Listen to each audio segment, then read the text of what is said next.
indépendants devraient peigner davantage leur liste d'accréditation et faire fouiller les journalistes à l'entrée des salles parce que nous vivons une époque d'espionnage mutuel généralisé, ce qui fait que si par hasard les discours, les déclarations se passent en petit comité, vous avez toujours ensuite le grand comité de la nation entière qui est invité à se faire une opinion. Et l'opinion, en l'occurrence, concerne le ministre de la Culture français, dont Gustave me rappelait récemment au bar qu'il dirigeait, avant d'être ministre, une poignée de concessionnaires Peugeot. Mais, a-t-il ajouté, comme tous ces cultureux courent après l'argent des entreprises pour financer leurs conneries, au fond, c'est très bien qu'il soit garagiste d'origine. Malheureusement, ai-je ajouté, il l'est aussi un peu dans son rapport avec la langue française. Par exemple, je me suis laissé dire que l'autre jour, v'là-t-il pas qu'il prononce un discours sur la langue, bien maltraité, dit-il, etc., et qui cède le pas face à l'anglais. Il dit qu'il faut réagir. Bon. Et que dit-il dès les premières phrases, notre ministre de la Culture? Eh bien, il dit que c'est un challenge à relever, chercher l'erreur. Alors là, c'est toujours moi qui parle. Je tiens ces informations de sources sûres. Il s'est mis à pouffer, paraît-il, à la tribune, immédiatement, d'un air de dire « j'ai glissé ça intentionnellement dans le discours pour vous faire réagir », mais manque de peau, alors que la presse avait bien voulu l'absoudre au bénéfice du doute. Une dizaine de phrases plus loin, il refait le coup. Il faut challenger ceci ou cela, dit-il.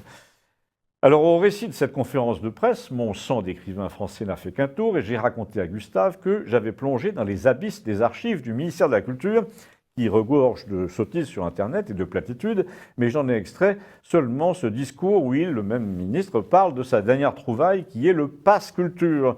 En gros, une subvention qu'on attribue à la jeunesse, une subvention de 500 € pour, je cite, que la jeunesse puisse accéder à des propositions culturelles près de chez elle, librement et sans contrainte.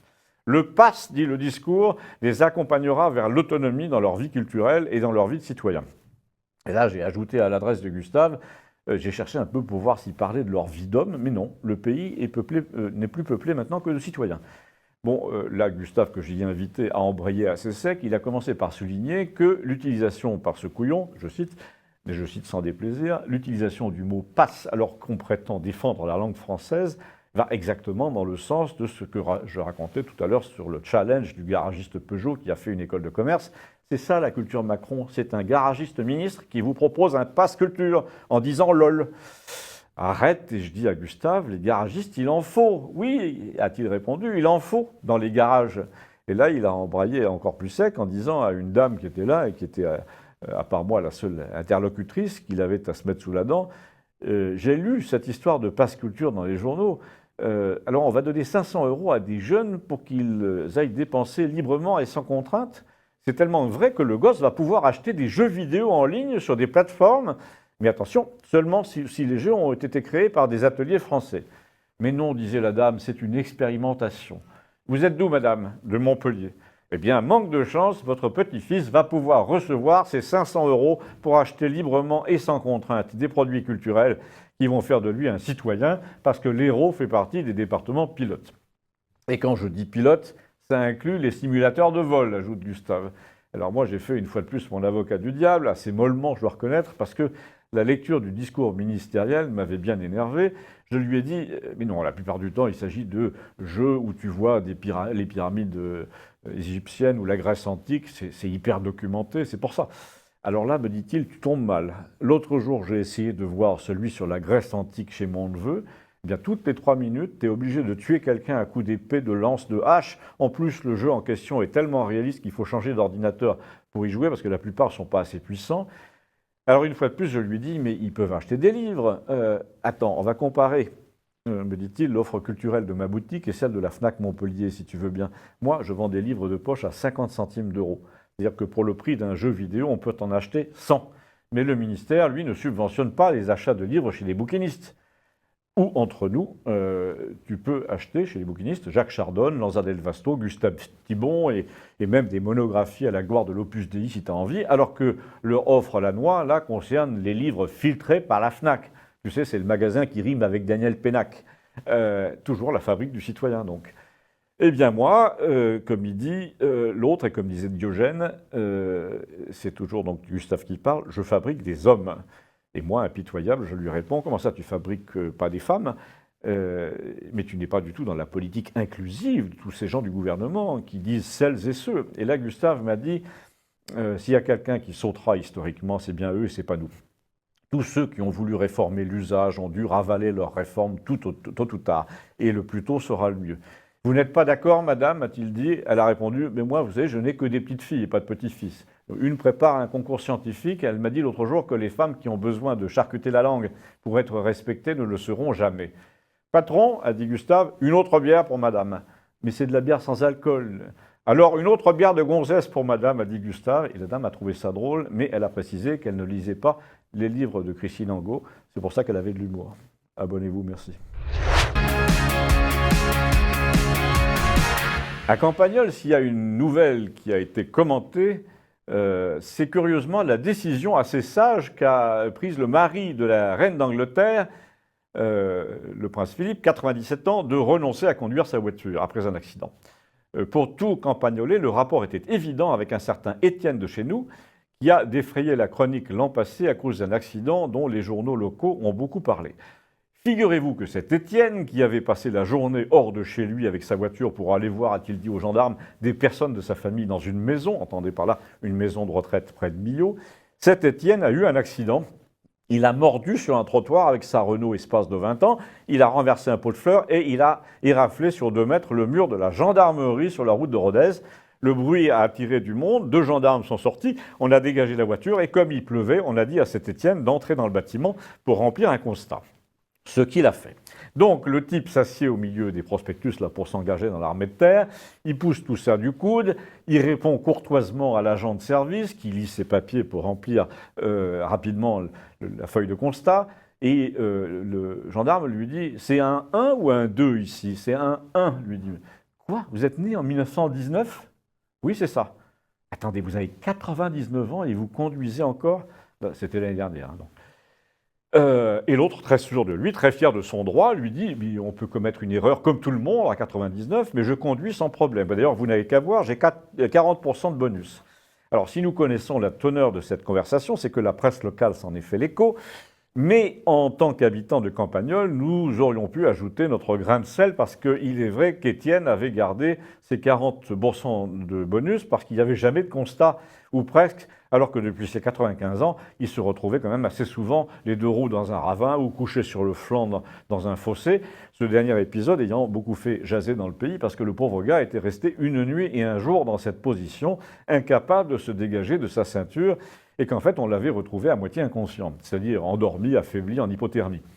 L'infirmière qui le connaissait le mieux, c'est-à-dire en fait la seule qui pouvait l'approcher, avait insisté en vain pour qu'il aille subir un bilan, et non, il était rentré chez lui avec un bleu à la tempe, et pour tirer de tout ça une conclusion générale, depuis 15 ans environ, ce vieux monsieur Étienne, qu'on voit peu mais qui circule beaucoup, oblige le village à réfléchir sur le sort de tous les campagnards dans leur rapport avec le système. Les gens de chez nous voient en ce monsieur une illustration du particularisme, c'est-à-dire que la plupart des règles, des préceptes, des indignations, de tout ce qui est normatif dans la vie de la France moderne ne s'appliquent pas à ce genre de gens, sauf de force évidemment. Le cas de la conduite automobile à 99 ans est la goutte d'eau qui a permis de sceller son dossier. D'ailleurs, une fois tous les papiers remplis, il a vécu après 3 mois, il est mort pendant son sommeil après, comme s'il voulait nous dire « j'en ai ma claque de votre monde de faux cul ». Mais pendant les 10 années précédentes, nous avons donc pu assister à la confrontation permanente entre cet homme qui avait encore bon pied, bon oeil, peut-être pas en voiture, et le système de contrôle technologique que la France a mis en place et qui s'est acharné contre lui, comme s'il représentait un cas d'école inadmissible. C'était un veuf assez grand, assez beau, vraiment une belle tête de cinéma, qui avait été vendeur à Paris dans un grand magasin, puis chef de rayon, et qui avait une retraite assez bonne, parce qu'en plus sa femme avait de la terre. Il faisait tout chez lui, du poulailler aux réparations de la voiture, il parlait un très beau français et il aimait bien danser lors des fêtes du village. Mais les choses ont failli virer à l'aigre plusieurs fois parce que la France, qui ne veut pas le savoir, a voulu se mêler de sa vie. D'abord, il n'a jamais passé un seul contrôle technique depuis que l'examen existe, et jusqu'à l'incident près de Millau, personne ne s'en était aperçu. Ensuite, il a failli faire l'objet d'une plainte pour attouchement ou pour harcèlement, je ne sais plus, parce qu'une idiote de 30 ans, assez méchante, le genre qui commence ses phrases par « je m'en fous, je trouve ça inadmissible », cette fille avait subi 2 plaisanteries du genre « j'irai pas coucher dans la baignoire », etc., et une main baladeuse, paraît-il, alors que le type avait 91 ans. Elle n'était même pas aide ménagère, il les avait d'ailleurs refusées, elle était là pour le recensement. Déjà, il paraît que ça s'était mal passé. Il n'avait pas mis ses appareils auditifs. Il l'avait traité de manière assez désinvolte. Elle était montée sur ses grands chevaux jusqu'à vouloir ruiner complètement l'équilibre de sa vie en l'envoyant en institution. Ensuite, il avait reçu à coups de fusil les témoins de Jéhovah. On lui avait pris son fusil, mais à moi, il me disait, je m'en fous, j'ai un 9 mm et j'ai deux 7,65. C'est le notaire qui les a donnés à mon père en 1943. Enfin, bref, là, c'est moi qui parle, je pourrais vous raconter 1000 épisodes du même genre, mais dans les trois quarts, le schéma est toujours le même. On venait le voir à domicile pour le menacer, le contrôler, l'obliger à se soumettre, lui infliger des règles qui, pour lui, ne s'appliquaient pas au coin de sa toile cirée, en tout cas. Et tout le pays le considérait plus ou moins comme la preuve d'une vérité irréfutable, c'est que la machine étatique voulait notre peau à chacun d'entre nous au nom de la règle générale. Même si vous ne demandez rien à personne, tout le monde vient chez vous exiger quelque chose. Abonnez-vous, merci. On n'a pas fini de parler du contrôle technique parce que c'est l'une des rares choses qui permettrait de faire baisser la tension parmi les gilets jaunes. Et ceux qui voient où est le problème, je précise ça parce que les hauts fonctionnaires qui décident de votre sort ne voient jamais, eux, où est le problème, eh bien, on va leur expliquer. Le problème est qu'une démarche simple qui consistait avant toute chose à regarder vivre les gens avant de légiférer n'a jamais été effectuée. Le problème est qu'on n'a jamais écouté les gens de la profession pour essayer de définir ce qui est techniquement faisable, socialement acceptable, etc. Or, il se trouve qu'en passant l'autre jour au bar de Campagnol, le patron me dit « Ben justement, là, ce monsieur vient de me parler de toi. Il voulait te voir parce qu'il a vu ta chronique sur le contrôle technique et qu'il est contrôleur technique. » Alors, je tends la main à ce monsieur, même pas retraité, la cinquantaine, qui commence par me dire exactement où se trouve son point de contrôle près de Gaillac.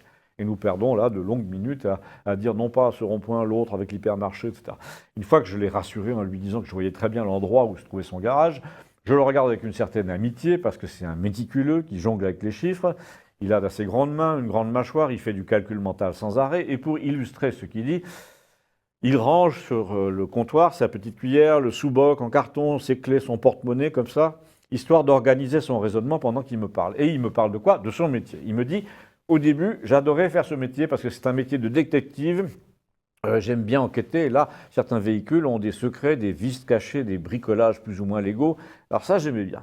Mais finalement, je me souviens de votre chronique et vous aviez raison, me dit-il, les gens ne peuvent plus se payer les exigences du gouvernement.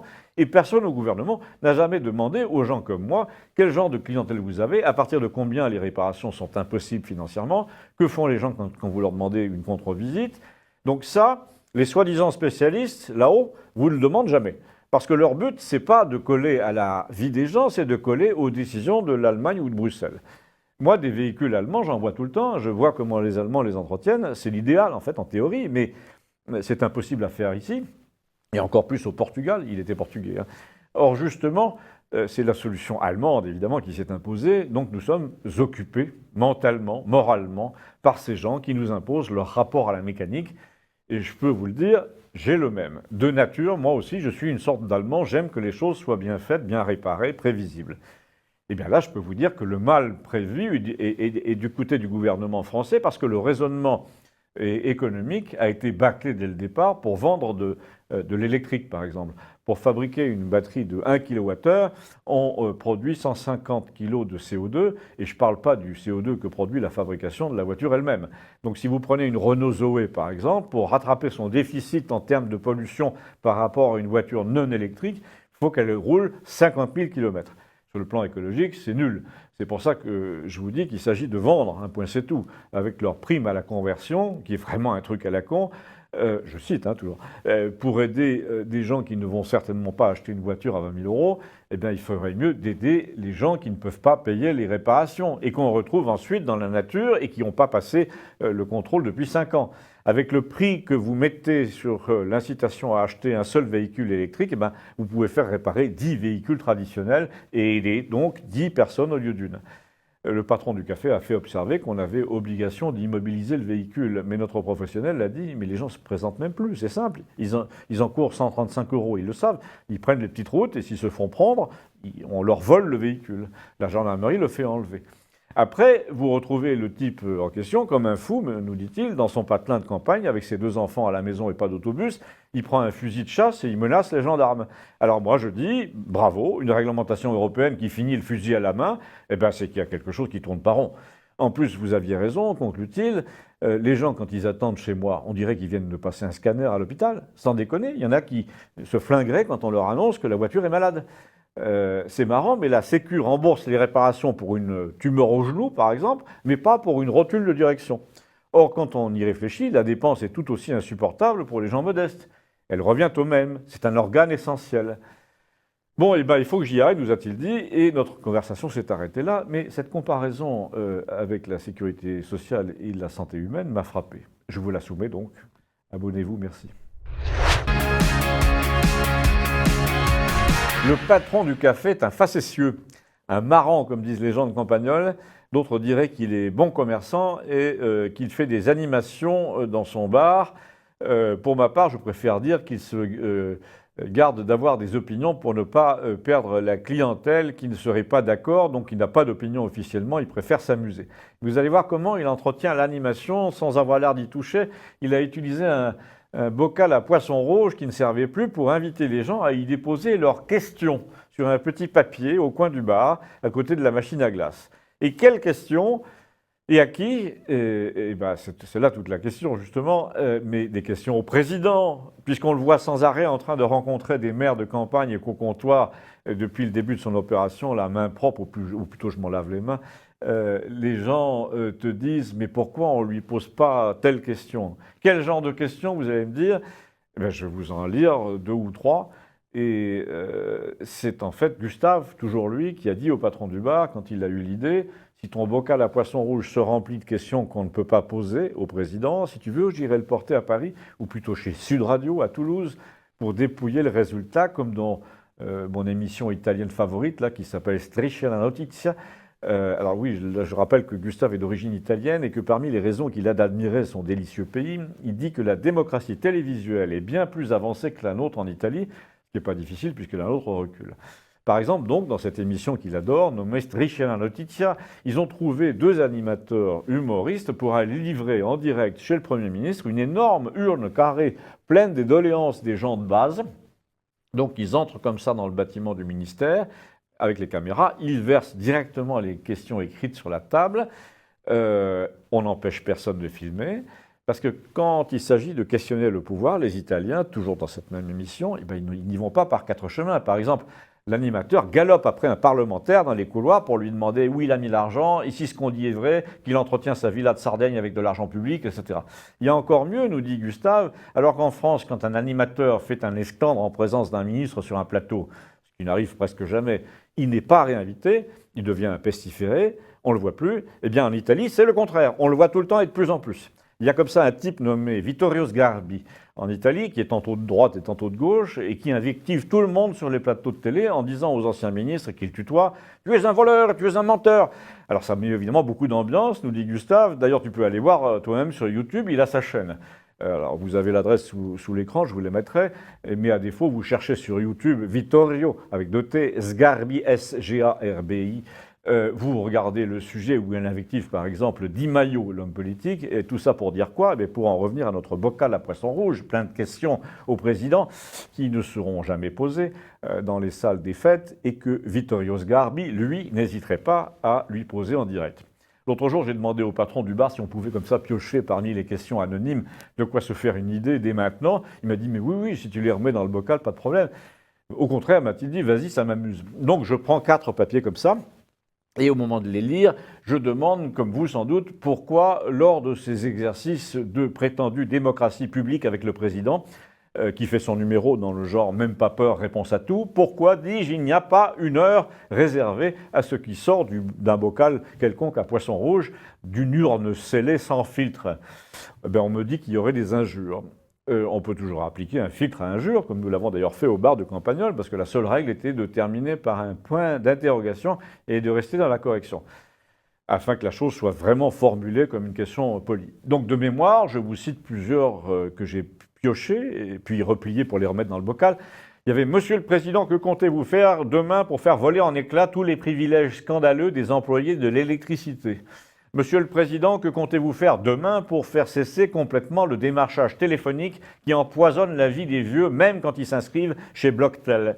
Monsieur le Président, qu'attendez-vous pour faire détruire toutes les officines qui se glissent entre le consommateur et les pages jaunes sur Internet ou qui vous proposent de payer pour un service normalement gratuit? Monsieur le Président, quand vous déciderez-vous à exonérer de pratiquement toute obligation de contrôle en dehors de la direction et des freins les voitures qui vont au marché à 20 km ou qui servent à aller à la chasse ou à transporter du bois? Monsieur le Président, comment vous expliquez que les gens prennent 1 an de prison et sont incarcérés pour avoir tapé un flic dans la rue, mais que Benalla, qui n'était pas flic et qui a tapé des civils dans la rue, a bénéficié d'une clémence inhabituelle? Monsieur le Président, quand le parquet décide de ne pas enquêter sur le coffre de Benalla, est-ce que vous pouvez nous jurer solennellement que vous n'y êtes pour rien? Et là, à cette question, l'un des présents a dit « ça ne mènera à rien, il va faire comme Cahuzac, il va te dire droit dans les yeux, mais je vous jure que j'y suis pour rien. » Et Gustave a conclu, déjà, si ça fait comme Cahuzac, comme tu dis, on n'aurait rien contre, parce que le Cahuzac, on n'entend plus beaucoup, tandis que l'autre, on n'entend que lui. Il n'a pas forcément tort. Abonnez-vous, merci. C'est curieux, pour une fois, j'ai une anecdote animalière en pleine banlieue parisienne, et non à la campagne. Elle m'est venue d'une rencontre que j'ai faite dans ce coin au sud de Paris, où je passe en ce moment la moitié du temps. Un matin que je promenais mon chien, je croise un monsieur à peu près de mon âge qui me reconnaît, qui m'aborde, un peu timidement au début, qui me demande si c'est moi qui fais Campagnol. Il me dit « Ah, c'est vraiment la Providence qui vous amène, j'ai des choses à vous dire », et il me parle des crottes de son chien. Oui, son chien faisait 4 ou 5 kilos à peine, et le type était furieux parce que dans ce parc au bord d'un petit lac, il fallait soi-disant tenir les chiens en laisse, et surtout, il fallait ramasser leurs crottes pour les mettre dans un petit sac en plastique, il y avait des distributeurs. Mais il m'a dit, vu la taille du mien, il n'y a pratiquement rien à ramasser.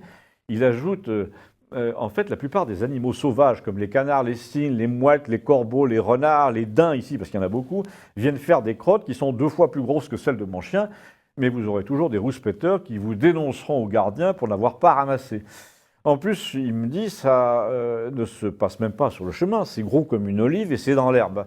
Et c'est là qu'il me dit qu'il a eu envie de m'écrire pour me suggérer ce sujet, et je m'apprêtais à lui répondre que c'était un peu mince comme sujet, mais il m'a dit non, non, ce que je veux dire, c'est que toutes ces règles sont faites en vérité pour domestiquer les gens et pour faire en sorte qu'ils se contrôlent les uns les autres en menaçant de se dénoncer les uns les autres aux gardiens du parc. Et là, il m'a intéressé davantage, parce que je suis assez convaincu de ce qu'il dit. Par exemple, il me dit, regardez, il y avait un panneau chien en laisse, alors que c'était un endroit bourré de terrains de sport et d'aires de jeu. Il me dit, quand vous voulez envoyer une balle ou un frisbee à votre chien ou un bâton, c'est pas tellement commode de le tenir en laisse, vous êtes bien d'accord. Et je ne vous parle pas de ceux qui font du vélo avec le leur. Donc ce que je voulais vous dire, c'est qu'une frange très étroite de la population de chiens et de propriétaires, ceux qui ont des bulles terriers, des pitbulls, vous savez, ces chiens qui écoutent du rap et qui généralement viennent ici en voiture, eh bien ces 3% imposent leurs règles, les règles aux gens comme nous, qui sommes la grande majorité. Et c'est là que son discours est devenu très poétique, très sensible, parce qu'il est parti de cette histoire de crotte de chien pour dériver sur l'incroyable résistance de la nature et du règne sauvage aux pratiques et aux règles de la civilisation, surtout quant à les banlieusardes. Il m'a dit, il y a une sorte de pendant à la France périphérique humaine, c'est la France périphérique animale, mais elle est symétrique. Les animaux ici sont isolés en plein tissu urbain, et ça progresse tous les jours. Du côté de Brétigny à Sainte-Geneviève-des-Bois, là-bas, c'est du délire. Ils font des entrepôts qui pourraient recevoir des Airbus par dizaines, alors que l'an passé, c'était encore des champs de blé. C'est l'Europe là qui essaie de nous transformer en hall de gare pour des produits en transit venant de grosses sociétés américaines ou chinoises. Eh bien, il me dit c'est insupportable. Il faut dire que le hasard lui a offert une illustration de choix parce que 2 cygnes, pendant qu'on parlait, sont arrivés en vol du petit lac voisin, à 6 ou 800 mètres, le lac est situé à 800 mètres environ, pour relier les 2 lacs. Ils devaient survoler un groupe d'immeubles et passer entre des projecteurs de terrain de foot. Et comme c'était le matin, la circulation était très faible, on entendait très bien grincer les ailes des cygnes comme le gréement d'un bateau. Il m'a dit, mais quand vous pensez que mon petit-fils s'est pris une amende pour avoir fait voler un drone gros comme ça, qui devait peser 200 grammes, et là vous voyez ces mastodontes de 4 kilos qui atterrissent comme des canadaires, on se dit qu'on est tombé sur la tête. Pareil, il y a 2 ans, vous savez, quand le Grand Lac était gelé, me dit-il, il y avait partout des panneaux, tenez vos chiens en laisse et ne montez pas sur la glace. Et là, pendant une demi-heure, on a vu traverser un renard qui n'avait pas de laisse et qui marchait sur la glace parce qu'il n'avait pas lu les panneaux. Et l'été, par exemple, me dit-il, mon gendre qui travaille à la mairie dit qu'il y a des gens qui téléphonent pour se plaindre parce que les chevreuils font peur à leurs enfants. Et vous avez vu, le matin, ces milliers de mouettes qui viennent à date fixe sur les mêmes terrains de foot pour manger des vers de terre. Moi, quand je vois tout ça, ça me rassure, me dit-il. Je me dis qu'il y aura toujours des renards, des mouettes, quand les voitures n'auront plus d'essence et les gens plus rien à manger. Sauf, lui dis-je, s'ils se mettent à manger des mouettes. Et là-dessus, il a eu une conclusion amusante, surtout vu son aspect grand, gros, à moustache grise, à rouflaquette, avec une casquette un peu prince de Galles. Il m'a dit « Il y a des jours où je me sens très Brigitte Bardot ». J'ai imaginé la phrase coupée au montage en train de tourner sur Internet. On aurait dit un sketch. Abonnez-vous, merci.